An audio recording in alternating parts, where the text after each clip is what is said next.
The decline in bee health has featured prominently across the media in Europe over the past couple of months. The causes are many, but I came to Geoff Hill to talk to Syngenta's Stewardship and Sustainable Agriculture head, Geoff Coates, to ask him about what this company is doing to address one of those causes, which is the loss of habitat and nutrition in the farm landscape.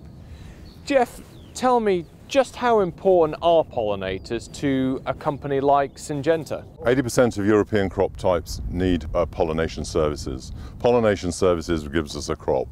The farmer can then grow the crop, keep it weed-free, disease-free and insect-free with pesticides. He needs the pesticides from us. Without the crop, he doesn't need the pesticides. And without the pesticides, we don't have a business.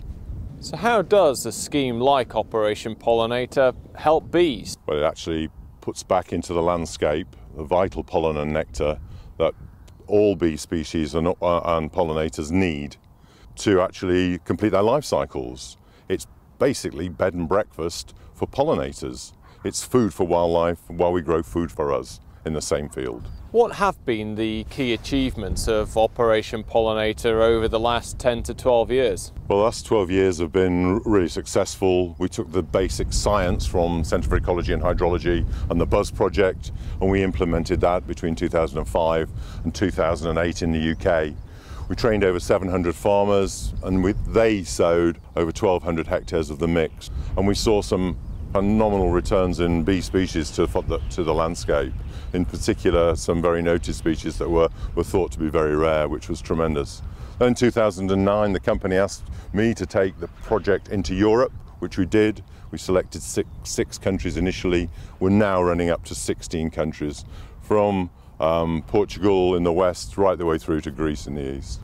And over that time, Geoff, what are you personally proud of in terms of what the project has achieved? It's been the uptake by the farming community, and that's been really, which I'm really passionate about. Farmers are the best people to manage the land. We can't do it on such a massive scale without them. And they've certainly bought into the project, whether it's in Lisbon or whether it's in Romania or whether it's in the Netherlands. Farmers have really engaged with it. Over the lifespan of Operation Pollinator, have you seen any key species return to the landscape as a consequence of the project? Well, if I could hark back to the UK and Bombus ruderatus, which had only been found in only on a very small scale throughout the late 1990s to 2000.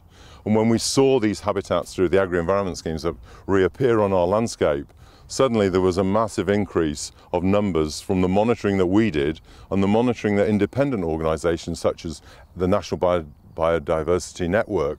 We could see that this species was then regaining and coming back into the landscape. So a great success story for Operation Pollinator through those years. NGOs like Friends of the Earth have also got a scheme which is putting flowering margins back into people's gardens and into urban environments.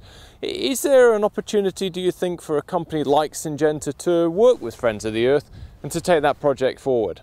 I would say they could become very much an ally and sit around the table with us and work. We're certainly working on the landscape scale with hectares of seed. We're working with farmers and managing these habitats alongside their cropping situation. We haven't got the resource to go into the garden and into the urban environment, and maybe that's an area where we could sit around with them and work together and bring both projects together and get a great delivery for our pollinators on a much wider regional scale. How would you like to see Operation Pollinator develop over the next 10 years? I'd like to see it actually as a global project, so it's accepted within any crop, any cropping situation. We can design and develop a habitat to suit the soil type, the climatic conditions, and most critically of all, the pollinator species that's vital for that crop.